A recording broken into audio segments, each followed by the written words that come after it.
السلام علیکم، آداب عرض ہے جی ڈیئر لسنرز، کہیے کیسے ہیں آپ سب؟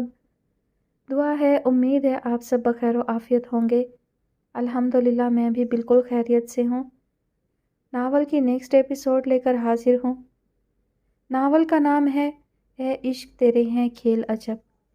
مصنفہ ہیں در سمن بلال۔ قسط نمبر 3۔ ایکسیلنٹ، آپ جیسا پاستا کوئی نہیں بنا سکتا، حتیٰ کہ ہمارا بٹلر بھی نہیں۔ 2 سال کے بعد آپ کے ہاتھ کا پاستا کھا رہا ہوں۔ It's really very delicious.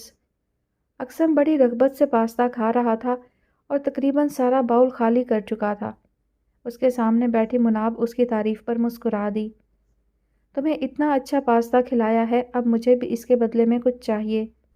مناب کی بات پر چند لمحے وہ خاموش رہا۔ میرا دل تو لے چکی ہیں، اب اور کیا چاہیے؟ اس نے دلگی آواز کو نظر انداز کرتے ہوئے مناب سے پوچھا۔ کیا؟ میں اتنے مہینوں سے انگلینڈ میں ہوں، پہلی بار تمہارے اپارٹمنٹ میں آئی ہوں۔ اگلے مہینے مجھے واپس پاکستان چلے جانا ہے اور تم مجھے ایویں ٹرکا کر یہاں سے بھیجنا چاہتے ہو۔ کیا مطلب؟ میں کچھ سمجھا نہیں۔ سمپل، اتنا عرصہ ہو گیا ہے یہاں کی ہنگامہ خیز زندگی نے اتنا مصروف کر رکھا ہے کہ کبھی تمہیں گٹار بجاتے ہوئے، کبھی تمہیں گاتے ہوئے نہیں دیکھا۔ آخری بار تم نے میری انگیجمنٹ پہ گٹار بجاتے ہوئے خوبصورت سانگ سنایا تھا۔ سچ میں بہت انسپائر ہوئی تھی۔ Okay, no problem. میری بیماری میں جتنا آپ نے میرا خیال رکھا ہے اس کے بدلے میں یہ فرمائش بہت چھوٹی ہے۔ اقسم مسکراتے ہوئے صوفے سے اٹھ کھڑا ہوا۔ میں نے کبھی بڑی بڑی خواہشیں نہیں کی، مجھے چھوٹی چھوٹی چیزوں سے ہی خوشیاں مل جاتی ہیں۔ جانتا ہوں میں، اور ولی بھائی کی خوش نصیبی پر رشک آتا ہے مجھے۔ اقسم کی بات پر ٹیبل سے برتن اٹھاتی مناب مسکرا دی۔ ولی کے ذکر پر اس کے لب ایسے ہی مسکرانے لگتے تھے۔ اسے ولی کے لیے خوش ہوتا دیکھ کر اقسم کے دل میں ایک آگ سی بھڑک اٹھتی تھی۔ وہ مرے مرے قدموں سے کمرے میں گیا اور گٹار اٹھا لایا۔ تب تک مناب بھی برتن سمیٹ کر دوبارہ لاؤنج میں آ چکی تھی۔ اقسم صوفے پر بیٹھا گٹار کے تاروں کو چھیڑنے لگا۔ مناب اس کے سامنے سنگل صوفے پر پاؤں اوپر کیے ریلیکس موڈ میں بیٹھ چکی تھی۔ گاہے بگاہے فضا میں کوئی سر بکھر جاتا۔ بچپن سے ہی اسے گانے کا شوق تھا۔ ایچیسن میں جب وہ کالج لائف میں آیا تو اس نے باقاعدہ گٹار بجانا سیکھا تھا۔ گھر میں یا فیملی میں کوئی بھی تقریب ہوتی، اقسم سے گٹار بجانے اور گانا گانے کی فرمائش ضرور کی جاتی۔ جس طرح وہ پڑھائی میں ہمیشہ ممتاز رہا تھا، اسی طرح وہ کالج میں بہترین سنگر کے طور پر بھی ہمیشہ فیمس رہا تھا۔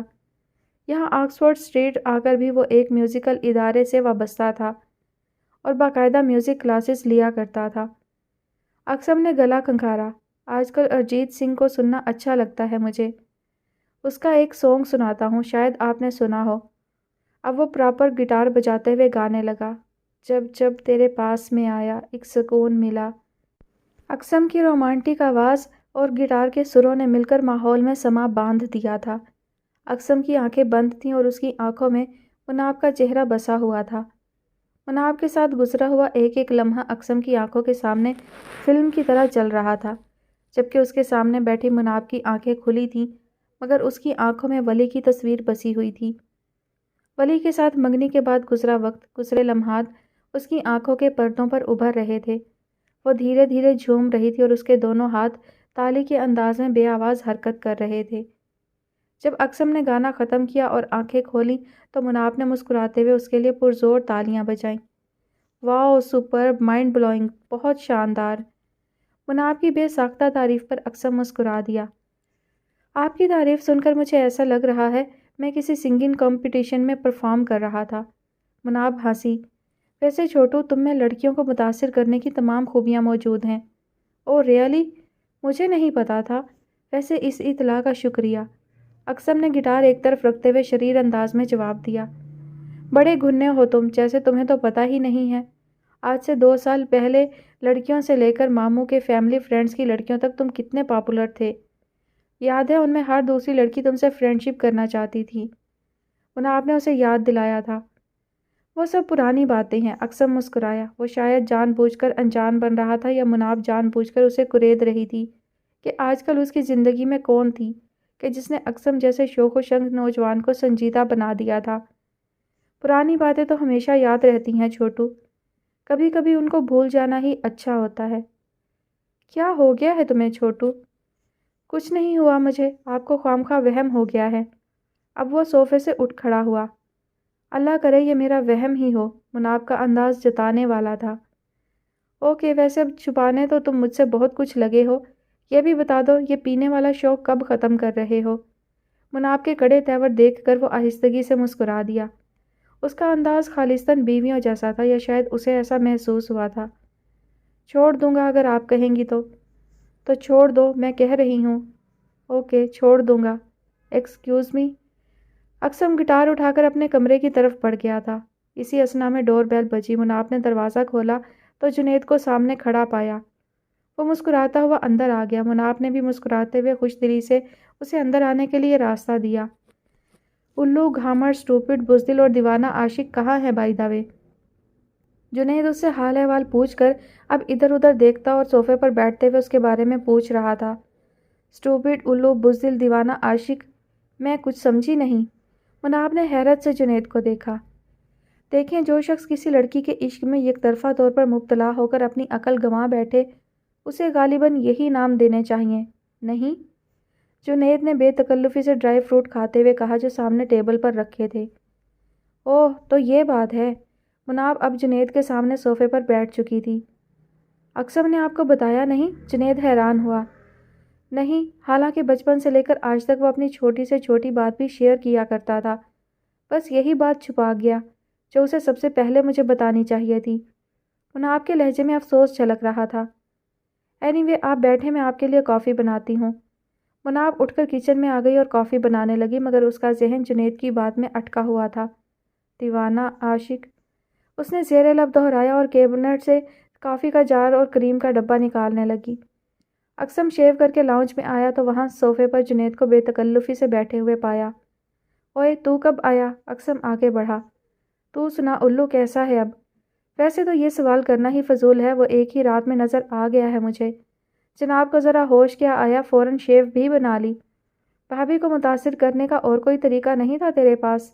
جنید نے اقسم سے گلے ملتے ہوئے لتاڑا۔ 3 دن سے میں تیری دن رات خدمت کر رہا تھا اور تیرا بخار کم ہونے کا نام نہیں لے رہا تھا۔ مناب کے آتے ہی تو نے ایک ہی رات میں بستر چھوڑ دیا۔ ماشاء اللہ، اے عشق، تیرے ہیں کھیل عجب۔ جنید کے انداز پر اقسم مسکرا دیا۔ تو جب بھی بولتا ہے الٹا سیدھا ہی بولتا ہے، اور ہاں، اسے بھابھی کہہ کر مزید میرا دل مت جلایا کر، تو جانتا ہے وہ تیری بھابھی نہیں ہے۔ اقسم اب سنجیدہ ہو چکا تھا۔ اقسم، تو عشق تو کر بیٹھا ہے پر تجھ میں اتنا دم نہیں ہے۔ اب وہ دونوں صوفے پر بیٹھ چکے تھے۔ مناب، میری وہ محبت ہے، میری وہ خواہش ہے جسے میں نے اپنے دل کے نہاں خانوں میں چھپا کر رکھا ہے۔ میں اسے کیسے عیاں کروں جبکہ میں یہ بھی جانتا ہوں کہ وہ میرا مقدر نہیں، میری قسمت کی لکیروں میں کہیں نہیں ہے وہ۔ اقسم کے لہجے میں افسردگی تھی۔ کبھی کبھی انسان اپنی قسمت خود بناتا ہے، جو چیز آسانی سے حاصل نہ ہو اسے بعض اوقات چھیننا بھی پڑتا ہے، اور محبت تو ویسے بھی انسان کو نڈر بنا دیتی ہے، پھر تو کیوں اتنا بزدل بنا ہوا ہے؟ میں زبردستی چیزیں حاصل کرنے کا قائل نہیں ہوں، اس لیے بزدل ہی ٹھیک ہوں میں۔ تو جتنی مرضی بزدلوں والی باتیں کر لے، میں نے تو پہلے دن ہی مناب کو اپنی بھابھی مان لیا تھا، سو میں تو انہیں بھابھی ہی کہوں گا۔ اب کہ اقسم خاموش رہا، اس کی خاموشی پر جنید نے اس کے کندھے پر تھپکی دی۔ کن سوچوں میں گم ہے، یہ بتا اب کیسی طبیعت ہے تیری؟ ٹھیک ہوں یار۔ اقسم نے ٹیبل پر میوے کی ٹرے میں سے کاجو اٹھا کر منہ میں ڈالے۔ ہاں، وہ تو نے ہونا ہی تھا۔ جنید نے مسکراتے ہوئے اقسم کو آنکھ ماری۔ تو بڑا ذلیل ہے، کبھی نہیں سدھرے گا۔ اقسم مسکرا دیا۔ پتہ ہے یار، مجھے تو کئی بار بتا چکا ہے تو۔ جنید ہنسا۔ اچھا، اب مناب کے سامنے ذرا ڈیسنٹ بن کے رہنا، کیا سوچے گی وہ کہ کتنا چیپ دوست ہے اقسم کا۔ ایکچولی ذلیل میں نہیں تو خود ہے، کتنی پرواہ ہے تجھے مناب کی، اور مجھے 1 منٹ میں چیپ بنا دیا تو نے۔ جنید نے مصنوعی خفگی سے اس کے پیٹ میں مکہ مارا۔ پرواہ تو مجھے واقعی اس کی بہت ہے، اور یہ تو بھی اچھی طرح سے جانتا ہے۔ تو پھر اسے بتا کیوں نہیں دیتا؟ کیوں چپ کا تالا لگا رکھا ہے تو نے اپنے لبوں پر؟ اسے بتا کہ تو اس کے عشق میں مبتلا ہے۔ نہیں، میں نہیں بتا سکتا اسے۔ مگر کیوں؟ وہ انگیجڈ ہے اور اپنے منگیتر سے بہت محبت کرتی ہے۔ 4 مہینے کے بعد اس کی شادی ہے۔ وہ اپنی زندگی سے بہت خوش ہے۔ اس کے دل میں آلریڈی کوئی مکین ہے یار۔ اقسم جھنجھلایا۔ اقسم، تو ایک بزدل انسان ہے۔ جنید کو افسوس ہوا۔ ہاں، میں ایک بزدل انسان ہوں، مانتا ہوں میں۔ تو اگر اجازت دے تو میں مناب سے بات کر لیتا ہوں، جنید نے آفر کی۔ نہیں، اور پلیز اس سے کبھی یہ بات کرنا بھی مت۔ کیوں؟ جنید نے استفسار کیا۔ میں اس کیوں کی وضاحت کر چکا ہوں تجھ سے۔ اس کا دل کرائے کا مکان نہیں جس کو ایک مالک مکان کی طرح میں جب چاہے خالی کروا لوں۔ اس کے دل میں ولی ہے اور اسی کا بسیرا ہے مناب کے دل میں۔ اوئے بے وقوف آدمی، تو جگہ بنائے گا تو بنے گی نا، تو کوشش بھی تو نہیں کرتا۔ بے وقوف میں نہیں تم ہو جنید، جو چیز ممکن ہی نہیں اس کے لیے میں کوشش کیسے کروں؟ میرے لیے یہی تکلیف بہت ہے کہ وہ میری نہیں ہے۔ تو پھر بیٹھا رہ ہاتھ پہ ہاتھ رکھ کر۔ وہ 4 مہینے کے بعد شادی کروا کر امریکہ چلی جائے گی۔ کچھ سالوں کے بعد اس کے بچے تجھے ماموں کہہ کر پکارا کریں گے اور تیرا دل جلایا کریں گے۔ سٹاپ اٹ جنید، یہ سب اتنا آسان نہیں ہے جتنا تو سمجھتا ہے۔ وہ مجھے اپنا چھوٹا بھائی سمجھتی ہے اور میں اسے کس منہ سے کہوں کہ میں آپ سے عشق کرتا ہوں؟ تو پھر تجھے اسے عشق کرنے کو کہا کس نے تھا؟ جب تجھے پتا تھا کہ وہ تیرے لیے صرف ونڈو میں رکھے قیمتی شو پیس کی طرح ہے تو اسے چاہنے کی خواہش ہی تجھے نہیں کرنی چاہیے تھی۔ پھر یہ عشق جیسی بیوقوفی کیوں کی تم نے؟ میرے پاس تیرے کسی کیوں کا جواب نہیں ہے۔ تو نے کسی سے عشق کیا ہوتا تو تجھے پتا ہوتا یہ کم بخت عشق جھوٹے اور سہانے سپنے دکھا کر کس طرح ایک بند گلی میں کھڑا کر دیتا ہے۔ اور پھر یک طرفہ عشق کے تاریک جنگل نے کب اور کیسے مجھے نگل لیا میں خود بھی نہیں جانتا۔ عشق میں کوئی یو ٹرن نہیں ہوتا میرے دوست، تجھے کیسے بتاؤں، میری حالت قابل رحم ہے۔ میں ہر روز اس تاریک جنگل سے واپسی کا راستہ ڈھونڈنے کی کوشش کرتا ہوں اور ہر روز ایک نئے تاریک راستے پر جا نکلتا ہوں۔ یک طرفہ محبت ایک عذاب ہے جسے میں ہر لمحہ اپنے دل پر جھیلتا ہوں۔ اقسم کے لہجے میں بولتا دکھ اور بے چینی جنید کو اندر تک پریشان کر گئی تھی۔ تو میرے بھائی، اسی لیے تو تجھے کہتا ہوں یہ جو تیرے دل پر منو بوجھ پڑا ہوا ہے اسے اظہار کر کے ہلکا کر لے۔ سچ پوچھ تو یار، مجھ سے تیری یہ حالت نہیں دیکھی جاتی۔ تو اگر اس کی منگنی کے وقت اپنے گھر والوں سے بات کر لیتا یا مناب سے اظہار محبت ہی کر لیتا تو آج صورتحال یہ نہ ہوتی۔ جنید اس کا بیسٹ فرینڈ تھا، وہ اسکول لائف سے اس کے ساتھ تھا، اس لیے وہ اقسم کے دل کی تمام کہانیوں سے واقف تھا۔ دونوں میں انتہا کی دوستی تھی۔ تب میرے دل میں مناب کے لیے ایسی فیلنگز نہیں تھیں اور فرض کیا کہ اگر فیلنگز ہوتی بھی تو میری اور اس کی عمر میں فرق جو تھا اسے لے کر میں گھر والوں سے کیسے بات کرتا، کس منہ سے کرتا۔ اقسم تیری یہ بات سن کر قسم سے تجھے مارنے کو دل چاہتا ہے۔ تو واقعی الو ہے، اس عشق نے واقعی تیری مت مار دی ہے۔ اب کیا تیری اور بھابھی کی عمر کا فرق ختم ہو گیا ہے؟ کبھی کبھی تو واقعی بڑی عجیب باتیں کرتا ہے، نہ سمجھ میں آنے والی بزدلوں والی باتیں۔ مجھے لگتا ہے میں کسی دن پاگل ہو جاؤں گا۔ اقسم نے بے بسی سے اپنا سر تھام لیا۔ محبت انسان کی عقل معاف کر دیتی ہے، کہیں کا نہیں چھوڑتی۔ اس کے لہجے میں بے بسی تھی۔ ہاں، جس طرح تیری الجھی ہوئی نہ سمجھ میں آنے والی ٹریجک لو سٹوری ہے نا، تیرا پاگل ہو جانا ہی بنتا ہے میرے بھائی۔ جنید نے ٹانگیں ٹیبل پر پھیلاتے ہوئے اعتراف کیا، مگر اس کے ہونٹ مسکرا رہے تھے۔ اسی اثنا میں مناب کافی لے کر لاؤنج میں آئی۔ تھینکس، مجھے اس کی اشد ضرورت تھی کیونکہ جس حساب سے آپ کے کزن نے میرا سر کھایا ہے اس حساب سے مجھے کافی کے ساتھ سر درد کی گولیاں بھی کھانی چاہیے۔ جنید نے ٹانگیں سمیٹتے ہوئے مناب کے ہاتھ سے کافی کا مگ پکڑا۔ اوکے، میں اپنے بیگ میں دیکھتی ہوں، شاید میرے پاس کوئی پین کلر ہو۔ مناب اپنے بیگ کی طرف بڑھی تو اقسم نے مسکراتے ہوئے اسے روکا۔ رہنے دیں، یہ بکواسی انسان خواہ بکواس کر رہا ہے، اس کے سر میں بالکل بھی درد نہیں ہے، یہ ایسے ہی مذاق کرتا رہتا ہے۔ اقسم کی بات سن کر مناب مسکراتی ہوئی صوفے پر بیٹھ گئی۔ جنید نے کافی کا سپ لیا۔ واو، زبردست! 2 سال میں پہلی بار اس احمق کے اپارٹمنٹ میں اتنی شاندار کافی پینے کو ملی ہے، جنید نے تعریف کی۔ اور روزانہ جو میں تجھے کافی بنا کر پلاتا ہوں اس کا کوئی نیکی کا نام ہی نہیں۔ اقسم نے اپنے ساتھ بیٹھے جنید کو گھورا۔ میں تیری کافی کو کافی سمجھ کے تھوڑی پیتا ہوں۔ کیا مطلب؟ مناب نے مسکراتے ہوئے جنید کو دیکھا۔ مناب، آپ کبھی اقسم کے ہاتھ کی کافی پئیں، قسم سے اچھے خاصے بندے کے 14 طبق روشن ہو جاتے ہیں۔ اتنی اسٹرانگ کافی بناتا ہے یہ۔ جنید کے انداز اور اس کی بات پر مناب کے ساتھ ساتھ اقسم بھی ہنسا۔ پھر تو میں کبھی چھوٹو کے ہاتھ کی کافی نہیں پینا چاہوں گی۔ میری دعا ہے اللہ آپ پر وہ وقت کبھی نہ لائے۔ جنید تو 1 نمبر کا جھانسو اور چیٹر ہے۔ مناب کو دیکھتے ہی پارٹی بدل لی۔ اقسم نے مصنوعی خفگی دکھائی۔ یار مذاق کر رہا تھا، جنید مسکرایا۔ مناب، ویسے اقسم آپ کی بہت تعریف کرتا ہے اور میں نے اس کی تعریف سے بڑھ کر آپ کو پایا ہے۔ جنید اب سنجیدگی سے مناب کی تعریف کرنے لگا۔ تھینکس، ایکچولی یہ خود بھی تعریف کے قابل ہے۔ اگر چھوٹو میری اتنی تعریف کرتا ہے تو یہ اس کی محبت ہے، یہ اس کی رسپیکٹ ہے جو یہ مجھے دیتا ہے۔ مناب نے عام لہجے میں اعتراف کیا۔ جی محبت تو یہ واقعی آپ سے بہت اور بے پناہ کرتا ہے، شاید اس نے کبھی آپ سے ذکر نہیں کیا۔ اچانک جنید نے اتنی بڑی بات اتنی آسانی سے کہہ دی تھی کہ اقسم کے ساتھ ساتھ مناب نے بھی چونک کر جنید کو دیکھا تھا۔ جنید کا انداز، اس کا لہجہ کچھ ایسا تھا جس نے یکدم مناب کی مسکراہٹ کو غائب کر دیا تھا۔ کیسا ذکر؟ میں کچھ سمجھی نہیں۔ مناب نے جواب طلب نظروں سے جنید کو دیکھا۔ اقسم کا دل جیسے اچھل کر حلق میں آ گیا تھا۔ جس محبت کو اقسم عرصے سے اپنے دل میں چھپائے بیٹھا تھا، اسے ایک پل میں جنید نے عیاں کر دیا تھا۔ اقسم اندر ہی اندر پیچ و تاب کھانے لگا، اسے جنید پر شدید غصہ آ رہا تھا۔ مناب کا رد عمل کیا اور کیسا ہونے والا تھا، اس کے بارے میں سوچ کر ہی اقسم کے دل کی دھڑکن تیز ہونے لگی تھی۔ اسے ایسا لگ رہا تھا جیسے جنید نے اسے لندن برج سے نیچے دھکا دے دیا ہو۔ اقسم نے دفتن جنید کے پاؤں پر پاؤں رکھ کر دبایا۔ بھئی آپ دونوں تو ایسے سنجیدہ ہو گئے جیسے میں نے کوئی انوکھی بات کہہ دی ہو۔ میرا مطلب تھا کہ اقسم آپ کی بہت عزت کرتا ہے، آپ کو بہت آئیڈیلائز کرتا ہے اور مجھے اکثر بتاتا ہے کہ ایز اے سسٹر آپ ہمیشہ اس کا بہت خیال رکھتی ہیں۔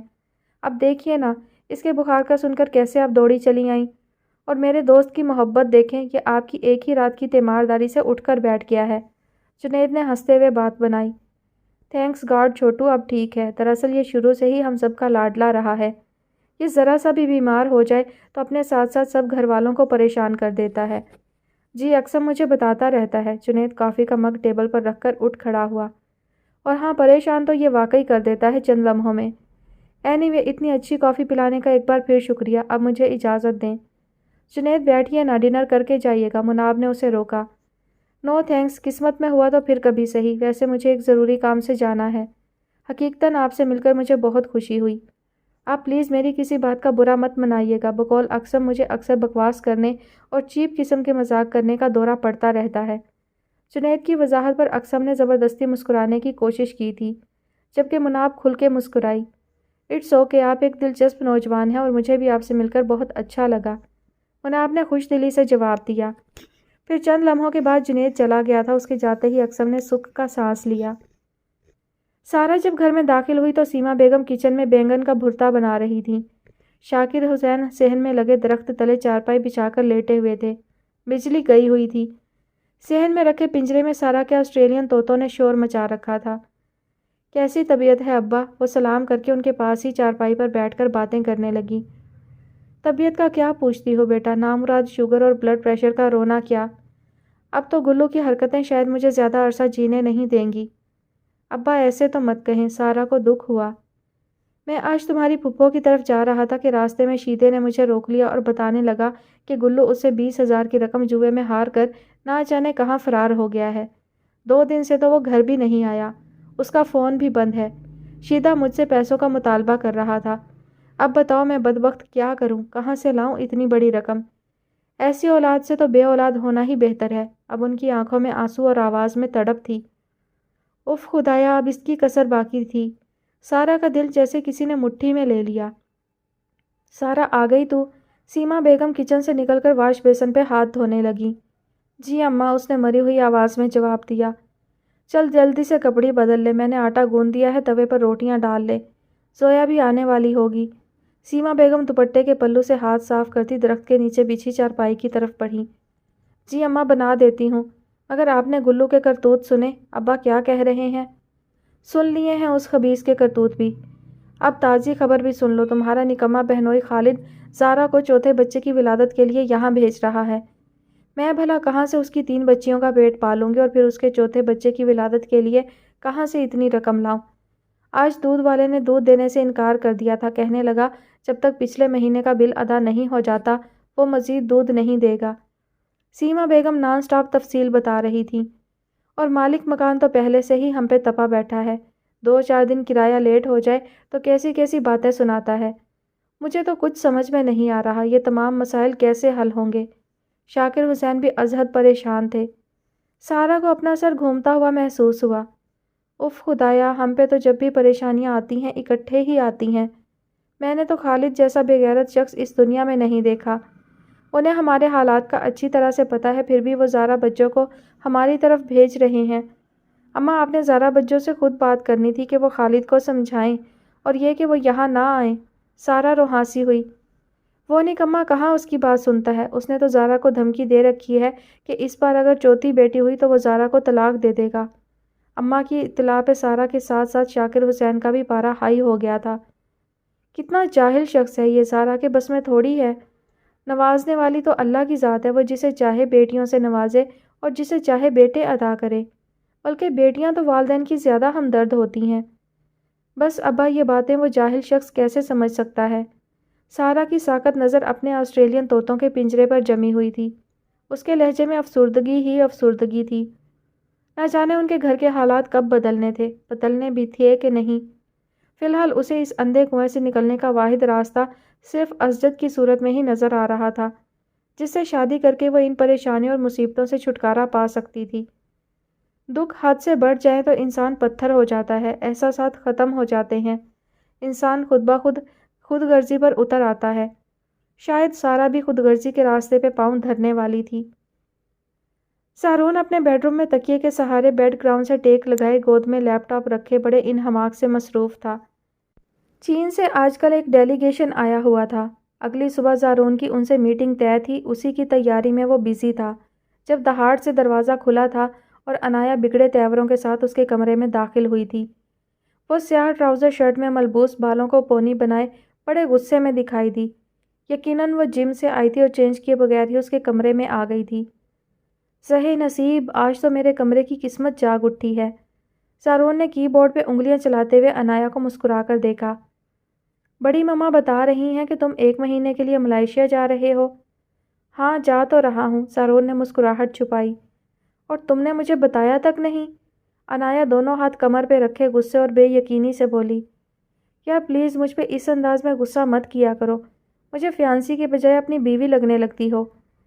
میں اس وقت مذاق کے موڈ میں نہیں ہوں زارون۔ تو مذاق کر کون رہا ہے؟ ویسے مجھے بہت افسوس ہوا ہے کہ تم نے پہلی بار مجھے کچھ بتائے بغیر پلان کیا ہے۔ انایا افسوس اور غصے میں منہ پھلا کر صوفے پر بیٹھ گئی۔ سارون نے لیپ ٹاپ ایک طرف رکھا اور مسکراتا ہوا اٹھ کر اس کے پاس آ گیا۔ افسوس تمہیں میرے نہ بتانے پہ ہوا ہے یا میرے 1 مہینے کے لیے ملائیشیا جانے پہ؟ آف کورس دونوں پہ۔ کم آن یار، میں بزنس کے سلسلے میں جا رہا ہوں، سیر و تفریح کے لیے تھوڑی جا رہا ہوں۔ سارون نے اس کے ہاتھ تھامنے چاہے، انایا نے اپنے ہاتھ پیچھے کر لیے۔ تمہیں مجھ سے ذکر تو کرنا چاہیے تھا، مجھے بتانا چاہیے تھا۔ وہ ہنوز خفا تھی۔ دیکھو تمہارے ایگزامز ہو رہے تھے، تمہیں اس لیے نہیں بتایا کہ میں نہیں چاہتا تھا تمہارے ایگزامز پہ کسی بھی بات کا اثر پڑے۔ سارون نے پیار سے اسے کندھوں سے تھام کر اس کا رخ اپنی طرف موڑا۔ میں تمہارے بغیر اتنے دن کیسے رہوں گی؟ انایا نے دھیرے سے جیسے خود سے سوال کیا۔ میری جان، میں روز تمہیں ویڈیو کال کروں گا، فون پر ہر وقت ایک دوسرے سے رابطے میں رہیں گے۔ سارون نے اس کے ہاتھ تھامتے ہوئے وارفتگی سے اسے دیکھا۔ تمہارے بغیر میرا یہ مہینہ بہت بورنگ اور بکواس گزرنے والا ہے۔ آئی ڈونٹ نو اتنے سارے اداس دن کیسے گزریں گے۔ انایا کی افسردگی کسی صورت کم نہیں ہو رہی تھی۔ کم آن سویٹ ہارٹ، میں پہلی بار تھوڑی جا رہا ہوں، پہلے بھی تو کئی بار بزنس کے سلسلے میں جاتا رہا ہوں۔ پتہ نہیں کیوں اس بار تم کچھ زیادہ ایموشنل ہو رہی ہو۔ سارون نے پیار سے اس کے ہاتھوں کو دبایا۔ اس بار ایموشنل ہونا بنتا ہے میرا، کیونکہ 2 مہینے کے بعد ہماری شادی ہے، ابھی اتنی ساری شاپنگ کرنی ہے ہمیں، اور تم ہو کہ 1 مہینے کے لیے جا رہے ہو۔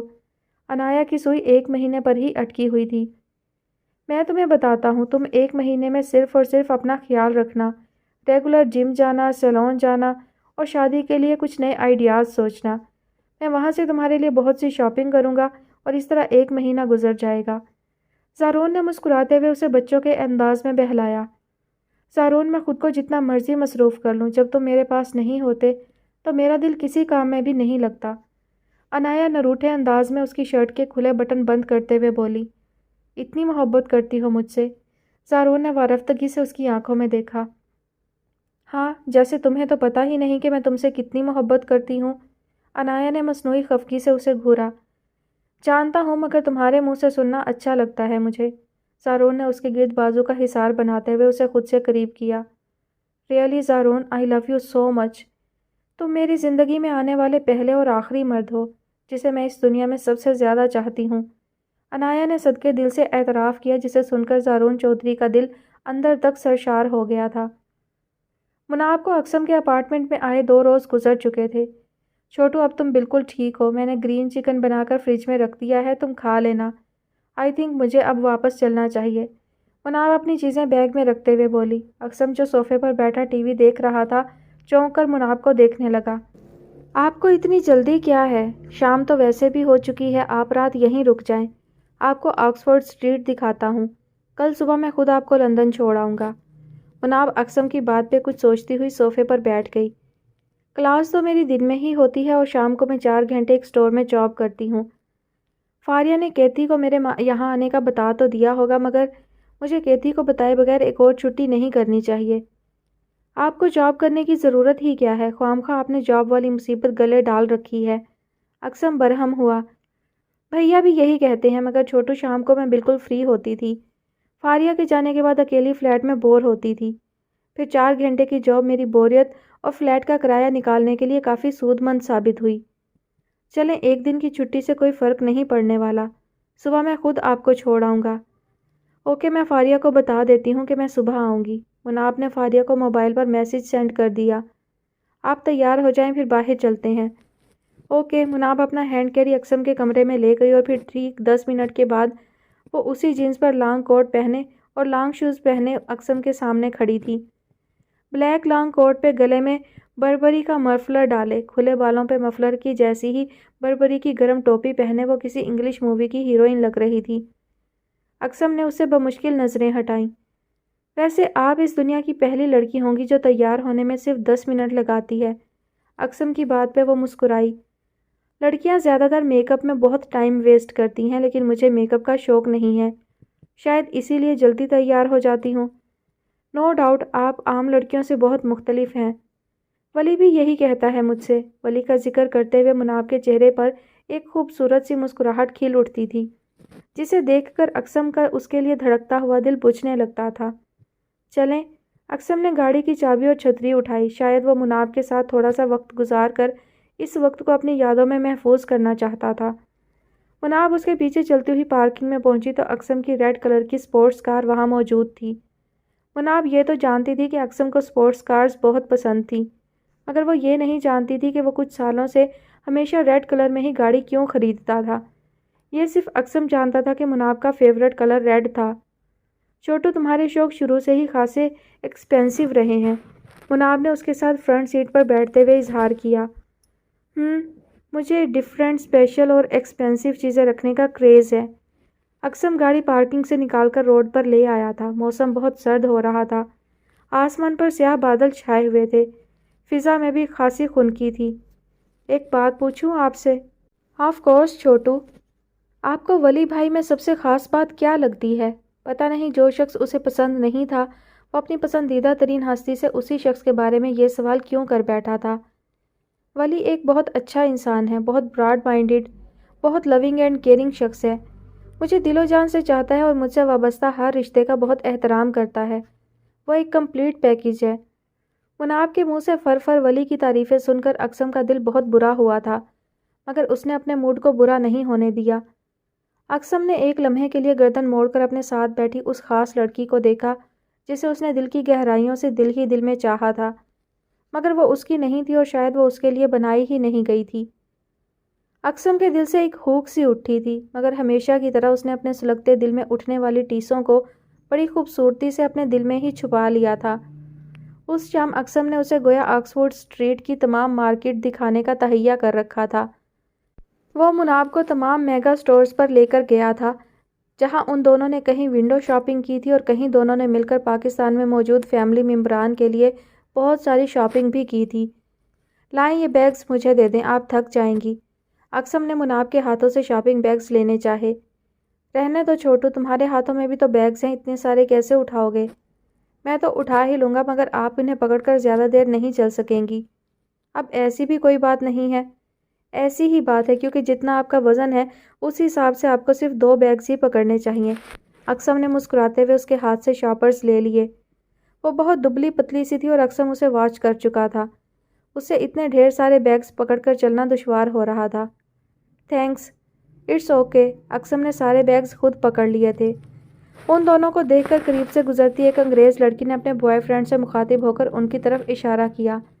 That's very beautiful couple, her husband looks an ideal husband. Aqsam اس انگریز لڑکی کی رائے پر خاصا محظوظ ہوا تھا، جبکہ مناب بری طرح سے گڑبڑائی۔ دونوں چند لمحے خاموشی سے چلتے رہے، پھر تھوڑی دیر کے بعد مناب نے ہی خاموشی کو توڑتے ہوئے اقسم کو مخاطب کیا۔ چھوٹو، مجھے تو سخت بھوک لگ رہی ہے۔ چلیں، یہاں قریب ہی ایٹ پلازا ہے، وہاں چلتے ہیں۔ ٹھیک ہے، مگر میرے خیال میں پہلے یہ بیگز گاڑی میں رکھ دیے جائیں، مناب نے اقسم کو مشورہ دیا۔ Okay, not bad. گاڑی میں بیگز رکھنے کے بعد وہ ایٹ پلازا میں موجود تھے۔ کیا کھائیں گی آپ؟ چلو دیکھتے ہیں یہاں سے ہم کیا کھا سکتے ہیں۔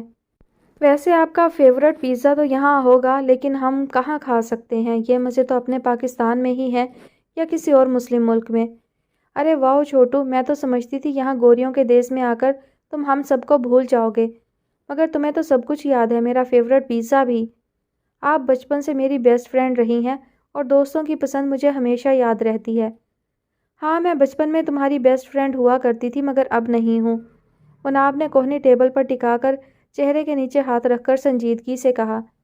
نہیں، ایسا نہیں ہے، آپ آج بھی اسی طرح میری بیسٹ فرینڈ ہیں۔ اقسم نے اسے حیرت سے دیکھتے ہوئے اس کی بات کی نفی کی۔ میں اگر تمہاری بیسٹ فرینڈ ہوتی تو تم مجھ سے اتنی بڑی بات ہرگز نہیں چھپاتے۔ کون سی بات؟ وہ حیران ہوا۔ تم کسی سے محبت کرتے ہو، کسی کے عشق میں مبتلا ہو، اور تم نے مجھے بتایا تک نہیں، مجھ سے شیئرنگ تک نہیں کی۔ اقسم کی سانس رک گئی۔ چند لمحے وہ حیرت سے اپنے سامنے بیٹھی اس لڑکی کو دیکھتا رہا جسے اس نے چاہا تھا اور بے پناہ چاہا تھا۔ آپ کو کیسے پتا چلا؟ اس کی زبان لڑکھڑائی۔ جنید نے بتایا کہ تم کسی سے عشق کرتے ہو، اور وہ بھی ون سائیڈڈ۔ الو کا یہ جنید، پورے کا پورا خبیث، اسٹوپڈ، اس کی تو ایسی کی تیسی۔ اقسم اندر ہی اندر پیچ و تاب کھا کر رہ گیا۔ اس نے دل ہی دل میں جنید کو ڈھیروں گالیوں سے نوازا۔ وہ چند لمحے کچھ بول ہی نہیں سکا تھا۔ اب انکار کرنے کا کوئی جواز بھی نہیں بنتا تھا۔ جی سچ ہے یہ، وہ تلخی سے مسکرایا۔ عشق کیا، اور وہ بھی ون سائیڈڈ؟ کیوں چھوٹو؟ کیا کمی ہے تم میں؟ ایک اسٹرانگ اور ویل فیملی بیک گراؤنڈ ہے تمہارا، ایکسٹرا آرڈنری کوالٹیز ہیں تم میں۔ ایچیسن جیسے مہنگے اور بہترین کالج سے اسکالرشپ لے کر آکسفورڈ یونیورسٹی سے MBA کر رہے ہو تم۔ ان سب چیزوں کے ساتھ تم ایک بھرپور پرسنالٹی کے حامل ہو، ہینڈسم ہو، اور کسی بھی لڑکی کے لیے ان سب چیزوں سے بڑھ کر اور کیا ہو سکتا ہے؟ اتنے میں ویٹر ان کا آرڈر کیا ہوا جوس اور فش برگر لے آیا تھا۔ اقسم خاموشی سے اس کی باتیں سنتا رہا۔ میں ان تمام کوالٹیز کے باوجود اس کی محبت نہیں پا سکتا، اقسم نے بے دلی سے کانٹے اور چھری کی مدد سے ایک ٹکڑا منہ میں رکھتے ہوئے کہا۔ مگر کیوں؟ مناب نے اس کی طرف دیکھا۔ شاید کچھ چیزیں ہمارے لیے نہیں ہوتی۔ اقسم نے جوس کا گھونٹ بھرا۔ کیا مطلب؟ میں کچھ سمجھی نہیں۔ مطلب یہ کہ جس طرح میں اس کو دل و جان سے چاہتا ہوں، اسی طرح وہ بھی کسی سے محبت کرتی ہے، اسے ٹوٹ کر چاہتی ہے۔ اقسم کے انکشاف پر مناب کو بہت دکھ ہوا۔ معلوم نہیں چھوٹو، کبھی کبھی زندگی ہم کو سیدھے سادے راستے سے کسی ایسے سفر پر کیوں گامزن کر دیتی ہے جس کی کوئی منزل نہیں ہوتی۔ اقسم نے نیپکن سے منہ صاف کیا۔ کچھ چیزیں انسان دولت کے ڈھیر لگا کر بھی نہیں خرید سکتا، محبت بھی انہی میں سے ایک ہے۔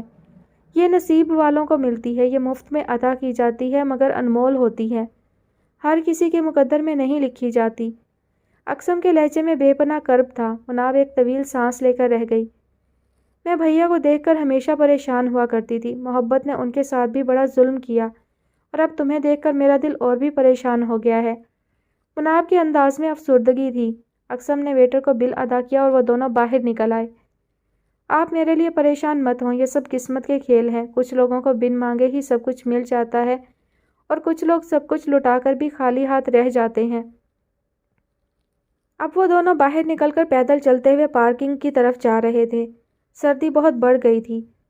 محبت نے تمہیں فلاسفر بنا دیا ہے، گاڑی میں بیٹھتے ہوئے مناب نے اظہار کیا۔ گاڑی کو پارکنگ سے نکالتے ہوئے اقسم مسکرایا۔ محبت اچھے خاصے بندے کی مت مار کے رکھ دیتی ہے، پاگل، شاعر، مجنوں، دیوانہ۔ مناب مسکرائی۔ ہاں یہ بھی سچ ہے۔ کہیں اور جائیں گی آپ؟ اقسم نے گردن موڑ کر مناب سے پوچھا۔ نہیں، موسم کے تیور ٹھیک نہیں، ہمیں گھر چلنا چاہیے۔ اوکے، پھر ایسا کرتے ہیں، کافی ہاؤس چلتے ہیں۔ یہ آکسفورڈ اسٹریٹ کا سب سے پرانا اور فیمس کافی ہاؤس ہے۔ میں اکثر شام کو میوزک کلاس لے کر واپسی پر یہاں کافی پینے آتا ہوں۔ اقسم گاڑی مین روڈ پر لے آیا تھا۔ مناب نے صرف سر ہلانے پر اکتفا کیا۔ وہ دل ہی دل میں اقسم کے لیے پریشان ہو رہی تھی۔ پھر تھوڑی ہی دیر کے بعد وہ دونوں کافی ہاؤس میں موجود تھے۔ اقسم نے کاؤنٹر پر اپنی اور مناب کی فیورٹ کیپچینو کافی آرڈر کی۔ اب وہ گلاس وال کے پاس رکھے ٹیبل پر موجود تھے۔ گلاس وال سے باہر سڑک پر لوگوں کا رش صاف نظر آ رہا تھا۔ اقسم گلاس وال سے لوگوں کے ہجوم کو دیکھنے لگا اور مناب کوہنی ٹیبل پر ٹکائے اپنی ٹھوڑی کے نیچے ہتھیلی رکھے اقسم کو دیکھنے لگی۔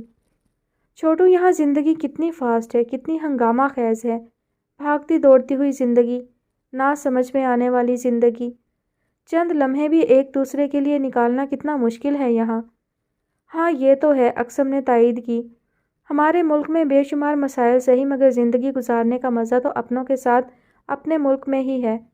مجھے 2 سال ہو گئے ہیں یہاں، وقت ایسے تیزی سے گزرا کہ نہ دن کا پتہ چلا نہ رات کا۔ اتنی ہنگامہ خیز زندگی میں محبت کیسے کر لی تم نے؟ اس کے مسکراتے چہرے نے اقسم سے سوال کیا تو وہ بھی مسکرا دیا۔ ویٹر کافی لے کر آ گیا تھا۔ آپ نے تو لٹریچر پڑھا ہے، آپ تو اسکرپٹ لکھتی ہیں، اچھی طرح سے جانتی ہوں گی کہ محبت اور موت دونوں ہی بن بلائے مہمان کی طرح ہوتی ہیں۔ کب، کہاں اور کیسے ان سے ٹاکرا ہو جائے کوئی نہیں جانتا۔ ہاں یہ تو ہے، مناب نے اس کا فلسفہ سنتے ہوئے کافی کا سپ لیا۔ اینی ویز، آج سارے سوال آپ مجھ سے ہی کریں گی یا اپنے بارے میں بھی کچھ بتائیں گی؟ اقسم نے کافی پیتے ہوئے اپنے مقابل بیٹھی مناب سے پوچھا۔ مثلاً کیا بتاؤں تمہیں؟ مناب مسکرائی۔ مثلاً یہ کہ آج کل کیا کر رہی ہیں، کسی نئے اسکرپٹ پر کام کر رہی ہیں یا صرف ولی بھائی سے چیٹنگ میں ٹائم گزر رہا ہے؟ اس کے سوال پہ مناب ہنسی۔ نہیں، ایسا نہیں کہ میں اور ولی ہر وقت ہی فارغ ہوں، اور بھی دکھ ہیں زمانے میں محبت کے سوا۔ ہاں لکھ ضرور رہی ہوں مگر زیادہ نہیں۔ یہاں کی ہنگامہ خیز لائف میں کچھ تخلیق ہو بھی نہیں سکتا، مناب نے وضاحت کی۔ اس کے بعد دونوں ادھر ادھر کی ہلکی پھلکی گپ شپ کرنے لگے۔ اب بارش شروع ہو گئی تھی۔ بہت سے لوگوں نے چھتریاں نکال لی تھیں اور کچھ لوگ بھاگتے ہوئے پارکنگ کی طرف جا رہے تھے۔ مناب اور اقسم بھی کافی ختم کر چکے تھے۔ اقسم نے بل ادا کیا اور دونوں باہر نکل آئے۔ اقسم نے چھتری کھول لی تھی۔ مناب دھیرے سے اسے بتانے لگی۔ بہت ساری چیزوں میں ولی کے ساتھ میری کیمسٹری میچ نہیں ہوتی۔ مجھے بارش بہت پسند ہے مگر ولی کو یہ رحمت ہمیشہ زحمت لگتی ہے۔ مجھے پیزا پسند ہے جبکہ اسے پیزا بالکل بھی پسند نہیں۔ وہ کہتا ہے کہ اس میں بہت کیلوریز ہوتی ہیں۔ مجھے کافی میں کیپچینو فلیور پسند ہے جبکہ اسے بلیک کافی پسند ہے۔ شادی کے بعد میں پاکستان میں ہی رہنا چاہتی ہوں جبکہ ولی کہتا ہے شادی کے چند مہینوں کے بعد امریکہ موو کر جائیں گے۔ میں چاہتی ہوں وہ اسپیشلائزیشن کے بعد اپنے ملک میں رہتے ہوئے وہاں کام کرے، جبکہ ولی یہ کہتا ہے کہ پاکستان میں کسی بھی ہائی کوالیفائڈ شخص کے لیے کوئی اسکوپ نہیں، کوئی فیوچر نہیں۔ مناب اپنی ہی دھن میں اقسم کو ولی کی باتیں بتاتی ہوئی ہنسنے لگی تھی۔ اچانک مناب کی نظر اپنے ساتھ ساتھ چلتے اقسم پر پڑی اور وہ چلا پڑی۔ Are you mad? اقسم نے چھتری مناب کے اوپر تان رکھی تھی اور خود وہ بارش میں بھیگ رہا تھا۔ چھوٹو، پاگل ہو تم؟ مناب نے اس کا بازو پکڑ کر اپنی طرف کھینچا اور اسے چھتری کے نیچے آنے کو کہا۔ ایک پاگل لڑکی کی پاگل محبت نے تمہیں پاگل بنا دیا ہے۔ ابھی 2 دن پہلے تمہیں شدید ٹیمپریچر تھا اور تم مجھے بارش سے بچاتے بچاتے خود بھیگ رہے ہو۔ مناب اسے بری طرح ڈانٹ رہی تھی اور وہ خاموشی سے اس کی ڈانٹ سن رہا تھا۔ اب وہ دونوں ایک چھتری کے نیچے ایک ساتھ ایک دوسرے کے بالکل ساتھ ساتھ چل رہے تھے۔ اقسم کا جی چاہا کہ کاش وہ کسی ڈرامہ رائٹر کی طرح اس حسین منظر کو ہمیشہ کے لیے فریز کر کے یہیں اس کہانی کو دی اینڈ قرار دے کر ختم کر سکتا، مگر ایسا نہیں ہو سکتا تھا۔ اوپر بیٹھے پروردگار نے اس کہانی کو اور آگے بڑھانا تھا۔ کئی موڑ، کئی کلائمیکس ان کے منتظر تھے۔ ڈاکٹر عمر جیسے بورنگ شخص کے ساتھ صبح 11 بجے سے لے کر دن 3 بجے تک ڈیوٹی دیتے ہوئے اشال کے 14 طبق روشن ہو چکے تھے۔ ڈاکٹر عمر قائد اعظم کے قول کے مطابق کام، کام اور صرف کام پہ صحیح معنوں میں عمل پیرا تھے، اپنے پیشے سے عبادت کی حد تک مخلص۔ 5 گھنٹے میں انہوں نے نہ جانے کتنے ہی مریض بچوں کو چیک کیا تھا۔ اشال ان کے ساتھ بیٹھی تھی۔ ہر بچے کا وہ بڑے پیار سے چیک اپ کرتے اور دوران چیک اپ وہ اشال کو ہدایات بھی دیتے جاتے اور وہ یس سر کی گردان کرتے ہوئے اس بات میں سر ہلاتی جاتی۔ ابھی ڈاکٹر عمر نے ٹی بریک لی تھی اور اپنے روم سے ملحق چھوٹے سے کمرے میں چلے گئے تھے۔ یہ ایک ویل سیٹ روم تھا جس کے ساتھ اٹیچڈ باتھ تھا۔ کمرے کے اندر ایک سائڈ پر کیبن اور شیلف لگی ہوئی تھی جس پر الیکٹرک کیٹل رکھی تھی، جبکہ کیبن کے اندر دودھ گلاس، کپ، خشک دودھ کے ڈبے، ٹی بیگز، شوگر، کافی کے ٹن، بسکٹ کے پیک اور شیلف پر مائکرو ویو اوون بھی رکھا تھا۔ اسی روم میں ایک طرف روم ریفریجریٹر بھی رکھا تھا جس میں منرل واٹر، انرجی ڈرنکس اور جوسز وغیرہ رکھے تھے۔ دوسری سائڈ پر ایک صوفہ، ٹیبل اور ایزی چیئر رکھی تھی۔ اس روم میں ڈاکٹر عمر کی ضرورت کی تقریباً ہر چیز موجود تھی۔ اس کمرے کا مکمل جائزہ اشال نے صبح آتے ہی لے لیا تھا۔ فی الحال وہ ڈاکٹر عمر کے آفس میں بیٹھی تھی جہاں وہ مریضوں کو چیک کیا کرتے تھے۔ وہ ڈاکٹر کی چیئر پر بیٹھی عنایا سے میسج کے ذریعے بات کر رہی تھی۔ صبح سے 2 بار نور بیگم نے فون کر کے اس کا حال پوچھا تھا۔ داؤد چودھری کی تھوڑی دیر پہلے ہی کال بند ہوئی تھی اور اب اس کے موبائل پہ علینا کی کال آ رہی تھی۔ سبھی کو اشال کی فکر تھی کہ کہیں وہ ڈاکٹر عمر کی موجودگی میں کوئی الٹی سیدھی حرکت نہ کر بیٹھے۔ ہیلو ایشو، کیسی ہو یار؟ اشال کے کال ریسیو کرتے ہی علینا نے عجلت میں اس کی خیریت دریافت کی۔ صبح سے سب فون کر کے یہی پوچھ رہے ہیں، کم از کم تمہیں تو مجھ سے یہ سوال نہیں پوچھنا چاہیے تھا۔ کیسی ہو سکتی ہوں یار؟ ڈاکٹر عمر جیسے ہٹلر نما ڈاکٹر کے ساتھ ڈیوٹی کرتے ہوئے قسم سے اتنے بور انسان ہیں کہ کیا بتاؤں۔ مجال ہے جو 5 گھنٹے میں ایک بار بھی موصوف مسکرائے ہوں۔ ان کے ساتھ خواہ مجھے بھی چہرے پہ سنجیدگی طاری کرنی پڑی۔ نہ جانے بڑے پاپا نے مجھے یہاں بھیج کر کس چیز کا بدلہ لیا ہے مجھ سے۔ اشال کا موڈ ہنوز خراب تھا۔ بھائی دا وے، تمہارے یہ عمر بھائی اتنے کھڑوس، اتنے سڑو، اتنے بورنگ کیوں ہیں؟ تمہاری فیملی تو بہت خوش مزاج سی ہے، یہ موصوف کس پر چلے گئے ہیں؟ علینا نے دریافت کیا۔ سنا ہے انہیں اسٹوڈنٹ لائف میں کسی لڑکی سے محبت ہو گئی تھی، اس لڑکی نے انہیں چیٹ کیا اور کہیں اور شادی کر لی، تب سے یہ ہلاکو خان ٹائپ ہو گئے ہیں۔ اشال نے اکتائے ہوئے انداز میں علینا کو بتایا۔ ویری سیڈ، علینا نے افسوس کا اظہار کیا۔ تمہیں ان پر افسوس کرنے کی بجائے مجھ پر افسوس کرنا چاہیے۔ صبح سے ایک بار بھی عمر بھائی نے مجھ سے کھانے کا نہیں پوچھا۔ بھوک سے میرے سر میں درد اور پیٹ میں چوہے دوڑ رہے ہیں۔ مجھے اپنے آفس میں بٹھا کر خود دوسرے روم میں آرام فرما رہے ہیں۔ ان سے اتنا نہیں ہوا کہ مجھے ایک انرجی ڈرنک ہی پلا دیں۔ وہ فون پر علینا سے دل کھول کر اپنی بھڑاس نکال رہی تھی، تبھی دروازے پر ہونے والی ہلکی سی دستک نے اسے چونکا دیا تھا۔ یس کم ان۔ اشال موبائل کان سے ہٹا کر بولی تو دیکھا ڈاکٹر عمر کا ڈرائیور ہاتھ میں ایک فوڈ چین کے بیگز پکڑے اندر داخل ہوا۔ میڈم، یہ سر نے آپ کے لیے منگوائے تھے۔ اشال نے حیرت سے وہ بیگز اس کے ہاتھ سے لے کر میز پر رکھ دیے۔ عمر بھائی نے میرے لیے لنچ منگوایا ہے، اس نے مری ہوئی شرمندہ سی آواز میں علینا کو بتایا۔ شرم کرو، ابھی تھوڑی دیر پہلے کیسے ان کی برائیاں کر رہی تھی اور کیسے انہیں ڈاکٹر عمر کہہ رہی تھی، اور اب سپر ڈیل پکڑتے ہی وہ عمر بھائی ہو گئے۔ علینا نے اسے شرم دلائی۔ بکو نہیں، اب اتنے بھی اچھے نہیں ہیں عمر بھائی۔ یقیناً دادوں نے کال کر کے انہیں میرے لنچ کے بارے میں پوچھا ہوگا۔ ایشو نے کھانا کھایا کہ نہیں؟ ہاں، تمہیں بھوک بھی تو بہت لگتی ہے، علینا ہنسی۔ اچھا اب زیادہ بکواس نہیں کرو، میرا لنچ ٹھنڈا ہو رہا ہے، میں فون بند کر رہی ہوں، رات کو بات ہوگی۔ اشال نے علینا کو خدا حافظ کہا اور فون رکھ کر شاپرز کی طرف بڑھی اور انہیں کھول کر دیکھا۔ ایک میں زنگر برگر، فرینچ فرائز اور دوسرے میں چکن نگٹس تھے، ساتھ میں ٹن پیک اور جوس بھی تھے۔ اس کی بھوک چمک اٹھی تھی۔ برگر کھانے کے بعد اس نے چند نگٹس کھائے، ابھی وہ ان چیزوں کے مزے لے ہی رہی تھی جب ڈاکٹر عمر ہاتھ میں پین کلر اور پانی کا گلاس پکڑے کمرے میں داخل ہوئے۔ اشال سنبھل کر ان کی چیئر سے اٹھ کھڑی ہوئی۔ لنچ کے لیے تھینکس، وہ دھیرے سے بولی۔ نہیں، تھینکس کی ضرورت نہیں، غلطی میری ہی ہے، میں نے تم سے لنچ کا نہیں پوچھا۔ ایکچولی مجھے بہت کم بھوک لگتی ہے، مگر میں یہ بھول گیا تھا کہ تمہیں بہت بھوک لگتی ہے۔ اینی وے، اگر ان سے گزارا نہیں ہوا تو چلو میں تمہیں کہیں اور لنچ کروا دیتا ہوں۔ ڈاکٹر عمر چہرے پہ سنجیدگی سے جائے اس سے پوچھ رہے تھے۔ نہیں تھینکس، یہ سب بہت ہے، اشال نظریں چرا گئی۔ اور یہ سر درد کی ٹیبلٹس ہیں، تمہارے سر میں درد تھا، کھا لینا۔ اور ہاں، تمہارے لنچ کے لیے مجھے نانو نے فون نہیں کیا تھا۔ اشال مزید سر جھکا گئی، یقیناً اس کی ساری گفتگو ڈاکٹر عمر سن چکے تھے۔ میں 4 گھنٹے کی بریک لیتا ہوں اور اس وقت گھر چلا جاتا ہوں، پھر مغرب پڑھ کر یہاں آتا ہوں اور رات 11 بجے اسپتال سے گھر واپس جاتا ہوں۔ میرے خیال میں تمہارے لیے صبح کی شفٹ بہتر رہے گی۔ جی، وہ نظریں جھکائے منمنائی۔ گو کہ وہ 5 گھنٹے بھی تمہارے لیے ایک ہٹلر نما ہلاکو خان ٹائپ شخص کے ساتھ گزارنا بہت مشکل ہوں گے، مگر کیا کیا جائے، مجبوری ہے تمہاری بھی اور میری بھی۔ اشال کا جی چاہ رہا تھا کہ زمین پھٹے اور وہ اس میں سما جائے۔ میں ذرا ایمرجنسی وارڈ کا راؤنڈ لگا کر ابھی آتا ہوں، گھر کے لیے پھر اکٹھے نکلتے ہیں۔ تمہیں اگر چائے یا اور ڈرنک وغیرہ پینی ہو تو سٹنگ روم میں جا کر سب کچھ لے سکتی ہو، وہاں ریلیکس بھی کر سکتی ہو۔ ان سب چیزوں کے لیے مجھ سے اجازت لینے کی ضرورت نہیں ہے تمہیں۔